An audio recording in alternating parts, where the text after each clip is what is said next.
Money Box. Be financially disciplined. Hello everyone. ഓഹരി വിപണിയിൽ ഏതൊക്കെ എൻറ്റിറ്റീസ് ആണ് പങ്കാളികളാവുന്നത്, അവരുടെയൊക്കെ റോൾ എന്താണ്? ഈ എൻറ്റിറ്റീസ് ഒക്കെ തങ്ങളുടെ റോൾ വളരെ ഭംഗിയായും എഫിഷ്യൻ്റായും ടൈംലിയുമായും നടത്തുമ്പോഴാണ് അല്ലെങ്കിൽ നിർവഹിക്കുമ്പോഴാണ് ഒരു ട്രേഡ് അല്ലെങ്കിൽ ഒരു ട്രാൻസാക്ഷൻ അവിടെ നടക്കുന്നത്, ഒരു സെറ്റിൽമെന്റ് സൈക്കിൾ കംപ്ലീറ്റ് ആവുന്നത്.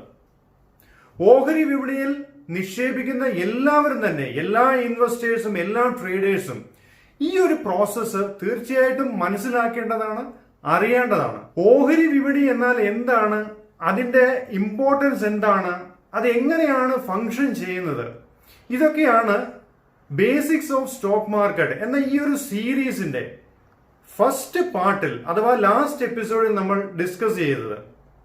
സോ ഇന്ന് നമ്മൾ ഡിസ്കസ് ചെയ്യാൻ പോകുന്നത് സ്റ്റോക്ക് മാർക്കറ്റും അതിൽ ഇൻവോൾവ് ആയിട്ടുള്ള പാർട്ടിസിപ്പൻസ് ആരൊക്കെ എന്നുള്ളതാണ്, ഡീറ്റെയിൽഡ് ആയിട്ട്. ഏതൊക്കെയാണ് ആ എൻറ്റിറ്റീസ് അല്ലെങ്കിൽ പാർട്ടിസിപ്പൻസ് എന്ന് നോക്കാം. Stock exchanges, listed companies, stock brokers, investors, depositories, clearing house, banks, അതുപോലെ R&D agents, registrar and transfer agents, and finally ഇതെല്ലാം ഓവർസീ ചെയ്യുന്ന ഒരു അപ്പെക്സ് അതോറിറ്റി സെബി. ഈ 9 എൻറ്റിറ്റീസ് ആണ് സ്റ്റോക്ക് മാർക്കറ്റിലെ മെയിൻ ആയിട്ടുള്ള ഫുള്ളി ഇൻവോൾവ് ആയിട്ടുള്ള പാർട്ടിസിപ്പൻസ് അഥവാ പങ്കാളികൾ. എല്ലാവർക്കും ഇന്നത്തെ ഈ സെഗ്മെന്റിലേക്ക് സ്വാഗതം. Stock exchanges. സ്റ്റോക്ക് എക്സ്ചേഞ്ചസ് എന്നാൽ ഒരു ഓർഗനൈസ്ഡ് മാർക്കറ്റ് പ്ലേസ് ആണ്. അവിടെ ഇൻവെസ്റ്റേഴ്സും ട്രേഡേഴ്സും ഒക്കെ വരുന്നു, ട്രേഡ് അല്ലെങ്കിൽ ട്രാൻസാക്ഷൻസ് ഒക്കെ എക്സിക്യൂട്ട് ചെയ്യുന്നു. എന്തുകൊണ്ടാണ് ഇതിനെ ഓർഗനൈസ്ഡ് മാർക്കറ്റ് പ്ലേസ് എന്ന് പറയുന്നത്? അതെ, സ്റ്റോക്ക് എക്സ്ചേഞ്ചിന് വ്യക്തമായിട്ടുള്ളതും വളരെ സ്ട്രിക്റ്റ് ആയിട്ടുള്ള ചില റൂൾസ് ആൻഡ് റെഗുലേഷൻസ് ഒക്കെ ഉണ്ട്. അവിടെ ട്രാൻസാക്ഷൻ നടത്തുന്ന ഒരു ബയർക്കും ഒരു സെല്ലർക്കും അതിൻ്റെതായിട്ടുള്ള റെസ്പോൺസിബിലിറ്റി ഉണ്ട്. ഇത് ലീഗലി ബൈൻഡിങ് ആണ്. എക്സ്ചേഞ്ചിന്റെ റൂൾസ് ആൻഡ് റെഗുലേഷൻസ് അവർ ഫോളോ ചെയ്തേ പറ്റുള്ളൂ. ഒരു ബയർ ഒരു ബൈ ഓർഡർ പ്ലേസ് ചെയ്ത് എക്സിക്യൂട്ട് ചെയ്താൽ അത് വാങ്ങിച്ചേ പറ്റൂ. അല്ലെങ്കിൽ ഒരു സെല്ലർ തങ്ങളുടെ കയ്യിലുള്ള അല്ലെങ്കിൽ ഡിമാറ്റ് അക്കൗണ്ടിലുള്ള ഷെയർസ് അത് റിലീസ് ചെയ്തേ പറ്റുള്ളൂ. സോ ഇതൊക്കെ ഒരു സ്റ്റാൻഡേർഡ് സെറ്റിൽമെന്റ് ആണ്. അതുകൊണ്ടാണ് ഇതിനെ ഓർഗനൈസ്ഡ് മാർക്കറ്റ് പ്ലേസ് എന്ന് പറയുന്നത്. അഥവാ ഇതൊക്കെ ലീഗലി ബൈൻഡിങ് ആണ്. നമുക്കറിയാം, ഇന്ത്യയിൽ 2 നാഷണൽ ലെവൽ സ്റ്റോക്ക് എക്സ്ചേഞ്ചസ് ആണുള്ളത്. ഒന്ന് എല്ലാവർക്കും സുപരിചിതമായ NSE അഥവാ നാഷണൽ സ്റ്റോക്ക് എക്സ്ചേഞ്ച്, 2 BSE അഥവാ ബോംബെ സ്റ്റോക്ക് എക്സ്ചേഞ്ച്. നമ്മളുടെ എല്ലാവരുടെയും അഭിമാനമാണ് BSE അഥവാ ബോംബെ സ്റ്റോക്ക് എക്സ്ചേഞ്ച്. എന്തുകൊണ്ടാണ്? BSE ഏഷ്യയിൽ തന്നെ ഏറ്റവും ഓൾഡസ്റ്റ് ആയിട്ടുള്ള ഏറ്റവും പഴയ സ്റ്റോക്ക് എക്സ്ചേഞ്ച് ആണ്. അത് മാത്രമല്ല, ലോകത്തിലെ തന്നെ ഏറ്റവും വലിയ സ്റ്റോക്ക് എക്സ്ചേഞ്ചുമാണ്. ഏറ്റവും വലിയ സ്റ്റോക്ക് എക്സ്ചേഞ്ച് എന്ന് പറയുമ്പോൾ എല്ലാവർക്കും ഒരു സംശയം അല്ലേ? വലിയ സ്റ്റോക്ക് എക്സ്ചേഞ്ച് ആണ് BSE, but in terms of number of listed companies, അവിടെ ലിസ്റ്റ് ചെയ്തിരിക്കുന്ന എക്സ്ചേഞ്ചിന്റെ റൂൾസ് ആൻഡ് റെഗുലേഷൻസ് ഒക്കെ ഫോളോ ചെയ്ത് ലിസ്റ്റിംഗ് റിക്വയർമെന്റ്സ് ഒക്കെ ഫുൾഫിൽ ചെയ്ത് ഇതുവരെയും ലിസ്റ്റ് ചെയ്തിട്ടുള്ള നമ്പർ ഓഫ് കമ്പനീസിന്റെ ബേസിൽ ലോകത്തിൽ ഏറ്റവും വലുതാണ്. എന്നാൽ നമ്പർ ഓഫ് കമ്പനീസ് എന്ന് പറയുന്ന അത്ര റെലവെന്റ് അല്ല. ഒരു സ്റ്റോക്ക് എക്സ്ചേഞ്ചിന്റെ സൈസ് എന്ന് പറയുന്നത് അതിന്റെ ടോട്ടൽ നമ്പർ ഓഫ് കമ്പനീസിന്റെ ഒക്കെ മാർക്കറ്റ് ക്യാപ്പ് അനുസരിച്ചാണ് യഥാർത്ഥത്തിൽ ലോകത്തിൽ അതിനെ ഗേജ് ചെയ്യുന്നത്.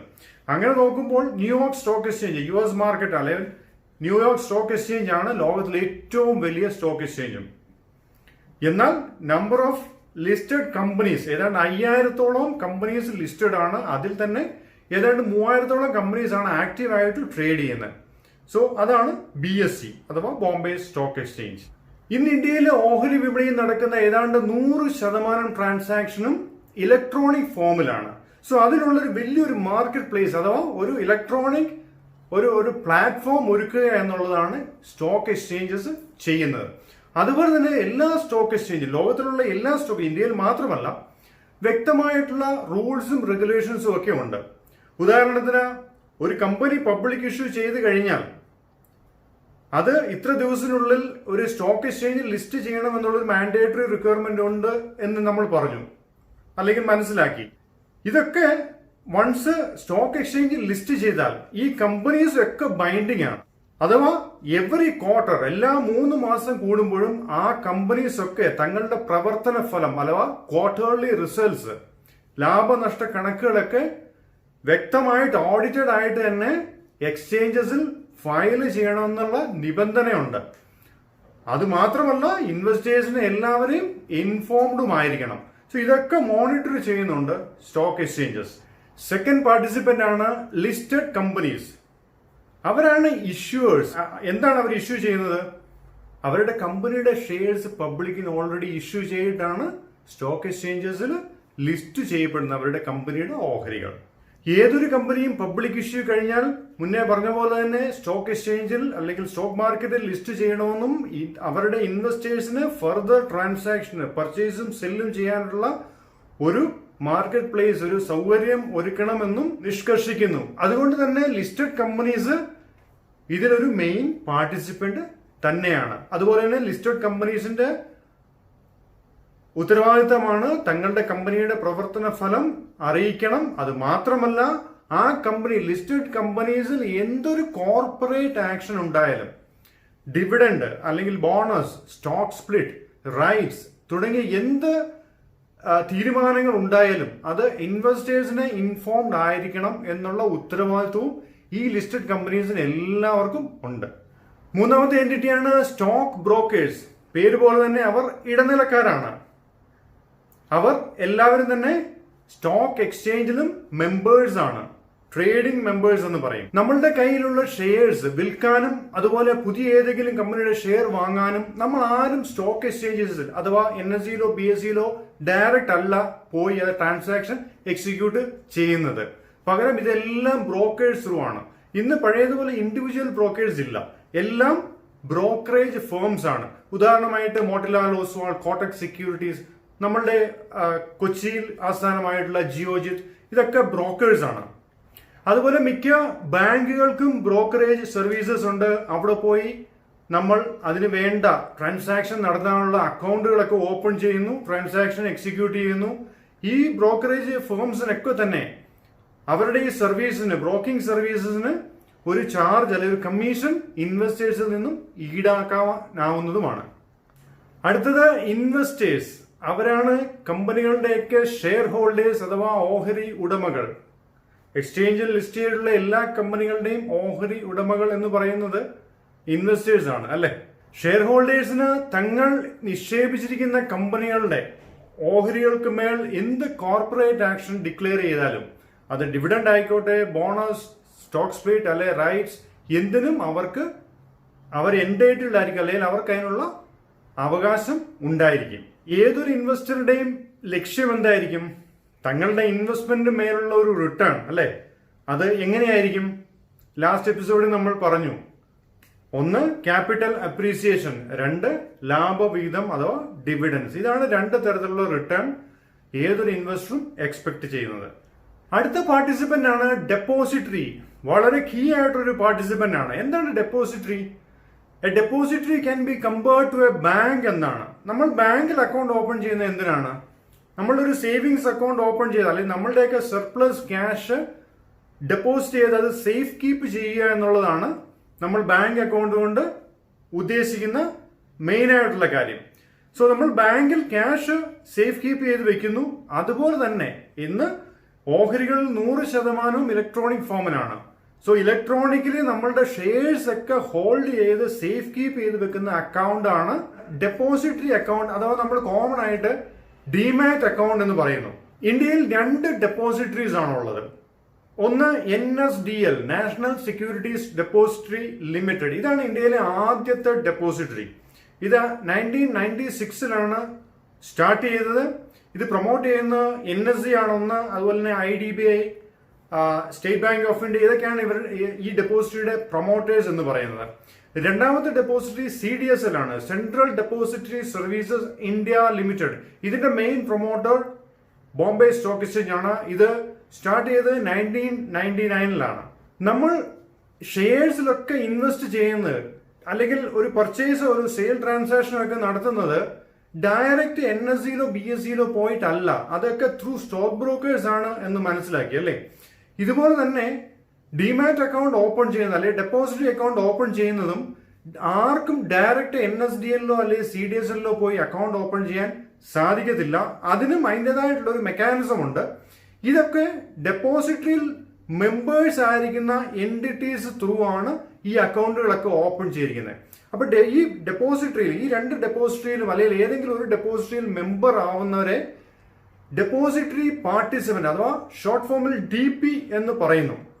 ഇന്ത്യയിലുള്ള മിക്കവാറും ബ്രോക്കിംഗ് ഫേംസ്, അതുപോലെ തന്നെ ബാങ്ക്സ്, മറ്റ് ചില ഫൈനാൻഷ്യൽ ഇൻസ്റ്റിറ്റ്യൂഷൻസ് ഒക്കെ DP ആണ്, അഥവാ ഡെപ്പോസിറ്ററി പാർട്ടിസിപ്പന്റ് ആണ്. സോ അവർ ത്രൂ ആണ് നമ്മൾ ഈ ഡെപ്പോസിറ്ററിയിൽ അക്കൗണ്ട് ഓപ്പൺ ചെയ്യുന്നത്. അതുപോലെ തന്നെ നമ്മളുടെ ഡെപ്പോസിറ്ററി അക്കൗണ്ടിൽ അല്ലെങ്കിൽ ഡിമാറ്റ് അക്കൗണ്ടിൽ കിടക്കുന്ന ഷെയർ, ഇപ്പൊ എന്റെ പേരിൽ കിടക്കുന്ന ഷെയർ എനിക്ക് മറ്റൊരാൾക്ക് ആ ഓണർഷിപ്പ് ചേഞ്ച് ചെയ്യാനായിട്ടും സാധിക്കും. ഒരു സ്റ്റോക്ക് ബ്രോക്കർ ത്രൂ ഒന്നും പോകേണ്ട കാര്യമില്ല. അതിന് ഓഫ് മാർക്കറ്റ് ട്രാൻസാക്ഷൻ എന്ന് പറയുന്നു. നമ്മൾ സാധാരണ ബാങ്ക് അക്കൗണ്ടിൽ നിന്ന് മറ്റൊരാൾക്ക് പണം കൊടുക്കുമ്പോൾ നമ്മൾ ചെക്ക് ഇഷ്യൂ ചെയ്യാറുണ്ട് അല്ലേ. അതുപോലെ തന്നെ ഡിമാറ്റ് അക്കൗണ്ടിൽ കിടക്കുന്ന ഷെയർസ് മറ്റൊരാളുടെ ഓണർഷിപ്പിലേക്ക് ട്രാൻസ്ഫർ ചെയ്യണമെങ്കിൽ ഈ ചെക്കിന് തുല്യമായിട്ടുള്ള ഒരു ഇൻസ്ട്രുമെന്റ് ഡെപ്പോസിറ്ററികളും അല്ലെങ്കിൽ ത്രൂ ഡെപ്പോസിറ്ററി പാർട്ടിസിപ്പൻസ് ഇഷ്യൂ ചെയ്യാറുണ്ട്. അതിന് ഡെലിവറി ഇൻസ്ട്രക്ഷൻ സ്ലിപ്പ് അല്ലെങ്കിൽ DIS എന്ന് പറയുന്നു. അതിനകത്ത് നമ്മളുടെ ആർക്കാണോ ട്രാൻസ്ഫർ ചെയ്യാനായിട്ട് ഉദ്ദേശിക്കുന്നത് അവരുടെ ഡിമാറ്റ് അക്കൗണ്ട് ഡീറ്റെയിൽസും ഷെയറിന്റെ ഡീറ്റെയിൽസും ഒക്കെ എഴുതി അല്ലെങ്കിൽ കംപ്ലീറ്റ് ആയിട്ട് ഫില്ല് ചെയ്ത് സൈൻ ചെയ്ത് കൊടുത്താൽ അത് മാർക്കറ്റ് ത്രൂ അല്ലാതെ ഓഫ് മാർക്കറ്റ് ആയിട്ട് തന്നെ ഓണർഷിപ്പ് ട്രാൻസ്ഫർ ചെയ്യാനായിട്ടും ഈ ഡിമാറ്റ് അക്കൗണ്ട് ത്രൂ സാധിക്കുന്നു. അടുത്ത പാർട്ടിസിപ്പന്റ് ആണ് ബാങ്ക്സ്. അതെ, ഇന്ന് ഏതാണ്ട് എന്റെ ഓർമ്മ ശരിയാണെങ്കിൽ 2003 മുതലാണ് ഇന്ത്യൻ സെക്യൂരിറ്റീസ് മാർക്കറ്റിൽ ക്യാഷ് ട്രാൻസാക്ഷൻ ഒക്കെ സ്റ്റോപ്പ് ചെയ്ത് ഐദർ DD അല്ലെങ്കിൽ ചെക്ക് ഇഷ്യൂ ചെയ്തേ പറ്റുള്ളൂ. ഒരു ട്രാൻസാക്ഷൻ നടത്തണമെങ്കിൽ ഒരു ബ്രോക്കർക്ക് നമ്മൾ ഫണ്ട് ട്രാൻസ്ഫർ ചെയ്യുന്നു അല്ലെങ്കിൽ ഓൺലൈൻ മോഡില് പർച്ചേസ് ചെയ്യുന്നു. അപ്പോൾ നമ്മളുടെ അക്കൗണ്ടിൽ നിന്നും ഡെബിറ്റ് ചെയ്യുന്നു അത്ര എമൗണ്ട്. അതുപോലെ നമ്മളുടെ അക്കൗണ്ടിൽ നിന്ന് ഷെയർസ് സെല്ല് ചെയ്യുകയാണെങ്കിൽ അതിന്റെ സെയിൽ പ്രൊസീഡ്സ് ക്യാഷ് അതിന്റെ സെറ്റിൽമെന്റ് സൈക്കിൾ കഴിയുമ്പോഴത്തേന് നമ്മളുടെ അക്കൗണ്ടിൽ, നമ്മളുടെ ബാങ്ക് അക്കൗണ്ടിൽ ഓട്ടോമാറ്റിക്കലി ക്രെഡിറ്റ് ചെയ്യുന്നു. സോ ഈ ബാങ്ക് എന്ന് പറയുന്നതും വളരെ മെയിൻ ആയിട്ടുള്ള ഇൻഎവിറ്റബിൾ ആയിട്ടുള്ള ഒരു മേജർ പാർട്ടിസിപ്പന്റ് തന്നെയാണ്. അടുത്ത പാർട്ടിസിപ്പന്റ് ക്ലിയറിംഗ് ഹൗസസ് ആണ്. ഒരു വളരെ ലെങ്തി ആയിട്ടുള്ള ഒരു പ്രോസസ്സാണ് ക്ലിയറിംഗ് എന്ന് പറയുന്നത്. ഇന്ത്യയിൽ 2 ക്ലിയറിംഗ് ഹൗസസ് ആണുള്ളത്. ഒന്ന് NSE-യുടെ സബ്സിഡിയറി ആണ് NSE ക്ലിയറിംഗ് ലിമിറ്റഡ് അഥവാ NCL. 2 ബോംബെ സ്റ്റോക്ക് എക്സ്ചേഞ്ചിന്റെ ഒരു സബ്സിഡിയറി ആണ് ICCL, Indian clearing corporation limited. BSE-യിലെ എല്ലാ ട്രാൻസാക്ഷനും ക്ലിയർ ചെയ്യുന്നത് ഡെയിലി ട്രാൻസാക്ഷൻസ്, കോടാനുകൂടി ട്രാൻസാക്ഷൻ നടക്കുന്നുണ്ട് അല്ലേ നമ്മുടെ 2 എക്സ്ചേഞ്ചസിലും. ഇതെല്ലാം BSE-യിൽ ക്ലിയർ ചെയ്യുന്ന ICCL-ഉം അതുപോലെ NSE-യിലെ ട്രാൻസാക്ഷൻസ് എല്ലാം ക്ലിയർ ചെയ്യുന്നതും NSE ക്ലിയറിംഗ് ലിമിറ്റഡുമാണ്. ഇന്ത്യൻ മാർക്കറ്റിൽ ഡെയിലി ലക്ഷക്കണക്കിന് കോടിയുടെ ട്രാൻസാക്ഷൻസ് ആണ് നടക്കുന്നത് അല്ലെ. എങ്ങനെയാണ് ഈ ക്ലിയറിംഗ് അല്ലെങ്കിൽ ഈ ട്രാൻസാക്ഷൻസ് അല്ലെങ്കിൽ സെറ്റിൽമെന്റ് സൈക്കിളൊക്കെ നടക്കുന്നത്? എനിക്ക് ഒരു 100 റിലയൻസ് ഇൻഡസ്ട്രീസ് ഉണ്ട് എന്റെ ഡിമാറ്റ് അക്കൗണ്ടിൽ എന്ന് വിചാരിക്കാം. എനിക്കത് സെല്ല് ചെയ്യണം. ഞാൻ ഏതെങ്കിലും ഒരു ബ്രോക്കറെ അപ്രോച്ച് ചെയ്യുന്നു. അവിടെ ഓൾറെഡി ഒരു അക്കൗണ്ട് ഒക്കെ ഓപ്പൺ ചെയ്തിട്ടുണ്ടാവും. ഞാൻ ആ ബ്രോക്കറുടെ പ്ലാറ്റ്ഫോമിൽ എൻ്റെ 100 റിലയൻസ് ഇൻഡസ്ട്രീസ് ഞാൻ സെല്ല് ചെയ്യുന്നു. അതിന്റെ കൺഫർമേഷനും കിട്ടി. സെറ്റിൽമെന്റ് സൈക്കിൾ എന്ന് പറയുന്നത് T+2 ആണ് ഇന്ത്യയിൽ. ട്രേഡിംഗ് പ്ലസ് സെക്കൻഡ് ഡേയിൽ അത് സെറ്റിൽമെന്റ് ചെയ്തിരിക്കും. അത് ഗ്യാരണ്ടീഡ് ആണ്. ഡെയിലി ആണ് ഈ കോടാനുകോടിയുടെ ട്രാൻസാക്ഷൻ നടക്കുന്നത്. അതുകൊണ്ട് ഇതിനൊരു പെൻഡിങ്ങും വരാൻ പറ്റില്ല. സോ ഇതെങ്ങനെയാണ് സംഭവിക്കുന്നത് വെച്ചാൽ, ഞാൻ വിറ്റു T+1 പിറ്റേ ദിവസം എന്റെ അക്കൗണ്ടിൽ നിന്ന് ഷെയർസ് ഡെബിറ്റ് ആവുന്നു. ത്രൂ ബ്രോക്കർ ഈ എക്സ്ചേഞ്ചിന്റെ ക്ലിയറിംഗ് ഹൗസിലേക്ക് അതിന്റെ ഒരു പൂൾ അക്കൗണ്ടിലേക്ക് ഈ ഷെയർസ് ട്രാൻസ്ഫർ ചെയ്യുന്നു. ഞാൻ സെല്ല് ചെയ്തപ്പോൾ ഓപ്പോസിറ്റ് ആ എക്സ്ചേഞ്ചിൽ ആ ട്രേഡ് ആ ബൈ ചെയ്ത ആ 100 റിലയൻസ് ഇൻഡസ്ട്രീസ് ബൈ ചെയ്ത ഒരു ബയർ ഓപ്പോസിറ്റ് ഉണ്ട്. ആ ബയർ ആരാണ്, ഏത് വ്യക്തിയാണ് അല്ലെങ്കിൽ ഇൻസ്റ്റിറ്റ്യൂഷൻ ആണ് എന്ന് നമ്മൾ അറിയുന്നില്ല. പക്ഷെ അവിടെ എക്സ്ചേഞ്ച് ക്ലിയറിംഗ് ഹൗസ് അല്ലെങ്കിൽ എക്സ്ചേഞ്ചും ക്ലിയറിംഗ് ഹൗസും അതൊരു ഗ്യാരണ്ടി ചെയ്യുന്നു. ഈ ഓപ്പോസിറ്റ് പാർട്ടി ബൈ ചെയ്ത ആൾ തങ്ങളുടെ ബാങ്ക് അക്കൗണ്ടിൽ നിന്നും ക്യാഷ് ആ ബൈ ചെയ്ത ആ ബ്രോക്കർ ത്രൂ എക്സ്ചേഞ്ചിന്റെ ക്ലിയറിംഗ് ഹൗസിലെ ബാങ്ക് അക്കൗണ്ടിന്റെ ആ ഒരു പൂൾ, ക്യാഷ് പൂൾ അക്കൗണ്ടിലേക്ക് ട്രാൻസ്ഫർ ചെയ്യുന്നു. രണ്ടാമത്തെ ദിവസം സെല്ല് ചെയ്ത് എനിക്ക് അതിന്റെ സെയിൽ പ്രൊസീഡ്സ് ആ ബയറുടെ കയ്യിൽ നിന്നും ത്രൂ ക്ലിയറിംഗ് ഹൗസ് ത്രൂ എന്റെ ബ്രോക്കർ എന്റെ അക്കൗണ്ടിലേക്ക് അതിന്റെ സെയിൽ പ്രൊസീഡ്സ് ക്രെഡിറ്റ് ചെയ്യുന്നു. ഓപ്പോസിറ്റ് പാർട്ടിക്ക് ബൈ ചെയ്ത ആൾക്ക് ആ ബയറുടെ ബ്രോക്കർ ത്രൂ ആ ബയറുടെ ഡിമാറ്റ് അക്കൗണ്ടിലേക്ക് ഇലക്ട്രോണിക്കലി ഷെയർ ക്രെഡിറ്റും ചെയ്യുന്നു. ഇതാണ് ആ സെറ്റിൽമെന്റ് സൈക്കിൾ എന്ന് പറയുന്നത്. അങ്ങനെ രണ്ടാമത്തെ വർക്കിംഗ് ഡേയിൽ മാൻഡേറ്ററി ആയിട്ട് തന്നെ, അതുപോലെ ഓട്ടോമാറ്റിക് ആയിട്ട് തന്നെ ആ പ്രോസസ്, ആ സെറ്റിൽമെന്റ് സൈക്കിൾ കംപ്ലീറ്റ് ആവുന്നു. അടുത്തത് R&D ഏജൻസ് ആണ്, രജിസ്ട്രാർ ആൻഡ് ട്രാൻസ്ഫർ ഏജൻസ്. ഓഹരി ഉടമകളുടെ റെക്കോർഡ്സ് എല്ലാം കീപ്പ് ചെയ്യുന്ന R&D ഏജൻസ് ആണ്. ഈ R&D ഏജൻസിനെ അപ്പോയിന്റ് ചെയ്ത് അതാത് കമ്പനികളാണ്. അതാത് കമ്പനികൾ തങ്ങളുടെ ഓഹരി ഉടമകളെ ഡീറ്റെയിൽസ് റെക്കോർഡ് ചെയ്യാൻ വേണ്ടിയിട്ടാണ് R&D ഏജൻസിനെ അപ്പോയിന്റ് ചെയ്യുന്നത്. അതുപോലെ പണ്ടൊക്കെ ഫിസിക്കൽ ഷെയർ സർട്ടിഫിക്കറ്റ്സ് ആയിരുന്നു ഉണ്ടായിരുന്നത്. അതൊക്കെ ഡിമാറ്റ് ചെയ്യണം എന്നൊരു മാൻഡേറ്ററി ആയിട്ടുള്ള റൂള് കുറെ വർഷങ്ങൾക്ക് മുന്നേ തന്നെ വന്നു. പക്ഷെ ഇന്നും ആരെങ്കിലുമൊക്കെ ഹോൾഡ് ചെയ്യുന്നുണ്ടെങ്കിൽ അവർ അതാത് കമ്പനിയുടെ R&D ഏജൻസിനെയാണ് അപ്രോച്ച് ചെയ്യേണ്ടത്. അവർക്ക് അതിനുള്ള നിശ്ചിതമായിട്ടുള്ള ഒരു ഫോം ഉണ്ട്, ഡിമാറ്റ് റിക്വസ്റ്റ് ഫോം അഥവാ DRF എന്ന് പറയുന്നു. അതിൽ ഡീറ്റെയിൽസ് എല്ലാം ഫില്ല് ചെയ്യുന്നു, സബ്മിറ്റ് ചെയ്യുന്നു. അവരത് ഇലക്ട്രോണിക്കലി ആ ഒരു ഇൻവെസ്റ്ററുടെ കറസ്പോണ്ടിങ് ആയിട്ടുള്ള ഡിമാറ്റ് അക്കൗണ്ടിലേക്ക് ഷെയർസ് ക്രെഡിറ്റും ചെയ്യുന്നു. അതുപോലെ കമ്പനികളുടെയൊക്കെ കോർപ്പറേറ്റ് ആക്ഷൻസ്, ഡിവിഡൻഡ്, ബോണസ്, ഇതുപോലുള്ള കോർപ്പറേറ്റ് ആക്ഷൻസ് ഒക്കെ ഹാൻഡിൽ ചെയ്യുന്നതും R&D ഏജൻസ് ആയിരിക്കും. അടുത്ത എൻറ്റിറ്റിയാണ് സെബി അഥവാ securities and exchange board of India. Overall capital മാർക്കറ്റിന്റെ ആക്ടിവിറ്റീസ് ഒക്കെ ഓവർസീ ചെയ്യുക, അതുപോലെ നിക്ഷേപകരുടെ താല്പര്യങ്ങളൊക്കെ സംരക്ഷിക്കപ്പെടുന്നുണ്ടോ എന്ന് ഉറപ്പുവരുത്തുക, അതുപോലെ സെക്യൂരിറ്റീസ് മാർക്കറ്റിന്റെ തന്നെ ഓവറോൾ ഡെവലപ്മെന്റിനായിട്ട് അത് പ്രൊമോട്ട് ചെയ്യുക. ഇതൊക്കെയാണ് സെബിയുടെ റോൾ എന്നത്. ഇന്ത്യൻ ക്യാപിറ്റൽ മാർക്കറ്റിന്റെ അപ്പെക്സ് അതോറിറ്റി അഥവാ റെഗുലേറ്റർ ആണ് securities and exchange board of India. നമ്മൾ ഈ മേളിൽ പറഞ്ഞ 8 എൻറ്റിറ്റീസിനെയും നിയന്ത്രിക്കുന്നതും ഇതെല്ലാം, ഈ എൻറ്റിറ്റീസ് എല്ലാം തന്നെ സെബി രജിസ്റ്റേർഡും ആയിരിക്കും. സോ ഈ പറഞ്ഞ 9 എൻറ്റിറ്റീസ് ആണ് സ്റ്റോക്ക് മാർക്കറ്റിലെ മെയിൻ ആയിട്ടുള്ള പാർട്ടിസിപ്പൻസ്. ബേസിക്സ് ഓഫ് സ്റ്റോക്ക് മാർക്കറ്റിലെ എല്ലാവരും, അത് ഇൻവെസ്റ്റേഴ്സ് ആണെങ്കിലും ട്രേഡേഴ്സ് ആണെങ്കിലും അറിഞ്ഞിരിക്കേണ്ട ഒരു കാര്യമാണ് ഇന്ന് നമ്മൾ ഡിസ്കസ് ചെയ്തത്. എല്ലാവർക്കും ഇന്നത്തെ സെഗ്മെന്റ് ഇൻഫോർമേറ്റീവ് ആയി എന്ന് വിശ്വസിക്കുന്നു. ഇനി എങ്ങനെ നമുക്ക് ഷെയർസിൽ ഇൻവെസ്റ്റ് ചെയ്യാം, ഏതൊക്കെ അക്കൗണ്ടുകളാണ് അതിന് ഓപ്പൺ ചെയ്യേണ്ടത്, അതുപോലെ തന്നെ റെസിഡന്റ് ഇന്ത്യൻസിനും NRIസിനും ഓപ്പൺ ചെയ്യേണ്ട അക്കൗണ്ടുകൾ, അതിന്റെ പ്രോസസ് എങ്ങനെയാണ്, അതുപോലെ തന്നെ ഒരു സെറ്റിൽമെന്റ് അല്ലെങ്കിൽ ട്രേഡ് സൈക്കിൾ എന്താണ്, എങ്ങനെയാണ്, ഇതൊക്കെ നമുക്ക് നെക്സ്റ്റ് സെഗ്മെന്റിൽ ഡിസ്കസ് ചെയ്യാം. Thank you all. Please like, share and subscribe.